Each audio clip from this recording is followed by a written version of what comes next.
So Google just had a hardware event today, September 30th, and they basically released the Chromecast with Google TV, a new Nest Audio, and the two phones, the Pixel 4a 5G and the Pixel 5. And now I'll be talking a little bit about what I think about those devices. So the Google Chromecast with Google TV, will probably definitely be getting. I do know in the past the Chromecast took a while to get a discount. I usually like to wait a little bit to get my tech, just to get a discount to see if I can get it at a discount or with a deal. But I know Chromecasts in the past tend to be priced at a really good price point, and they tend to not have so many discounts from what I've seen in the past. But who knows? Maybe if it comes free with the purchase of a phone or something, I might get it then. But I really do like it. That's probably the thing that I was the most impressed with. That I think we needed a good refresh. I think the last couple Chromecast hadn't been updated in a while.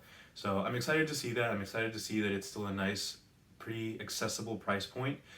It offers the new interface with the remote, which I think is great because it'll be a little bit more accessible to more people. You don't necessarily need a smartphone, so it could be better for possibly like an older generation. And then I'm also just excited to see the interface and to kind of play around with it and see how the remote handles and just what it does. In terms of the Nest Audio, the Nest Audio is basically just an update, kind of looks like an update from the original Google Home, kind of like the one that kind of looks like a chopped lipstick. I'll throw a picture of it on the screen. And it is priced at $100, so $99. And I think it looks like a really nice update into the Google Home speaker series. It's definitely a little bit in between, definitely above the Google Home, Google Nest Minis, and then obviously it's cheaper than the Google Max. But it is a little bit in between. It's supposed to offer really good sound quality. Will I be purchasing it though? Probably not. I do have the Google Home, the original Google Home Mini, and I have a Google Nest Mini. The Google Nest Mini, I think, does a pretty good job of just giving me a good amount of sound. I also have a Sonos speaker, so I don't really need that Google Nest Audio speaker. But who knows in the future? I don't know. My house isn't too big, so we'll see how it works. If there's maybe like a deal or an offer, or sometimes in the future, you'll find people who sell things used, sell a little bit cheaper. I might look into possibly buying one. Because it is nice to have a decent sound system, especially when you have like people over or you want to play some music. I will say the Google Minis, Nest Minis, and Home Minis are probably do the job, but they do kind of lack in the bass and a little bit of oomph department. All right, now the Pixel phones. So the Pixel 4a 5G and the Pixel 5. I will probably be waiting, and I currently use a Pixel 4 XL, but I'll probably upgrade to the Pixel 5. I don't even know why. I think I just like that sweet spot of the design. Even possibly just like the screen. I think it has a higher refresh rate. But other than that, they're almost the same phone. The 4a 5G and the Pixel 5 are very, very similar. So if you don't need some certain things, maybe even the higher battery. I know the Pixel 5 has a bigger battery. Then just go ahead and get the Pixel 4a 5G. Now, there's been a big fuss on the internet about the 5 being just way too expensive for the $699 price because of the internal processor. The internals are about the same, except for the 5 having more RAM. But they start at the same storage. I think they both start at 128 gigabits.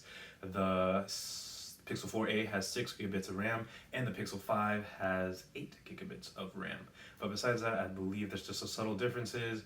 Pixel 5 is IP certified and also has wireless charging and reverse wireless charging, and the 4a does not.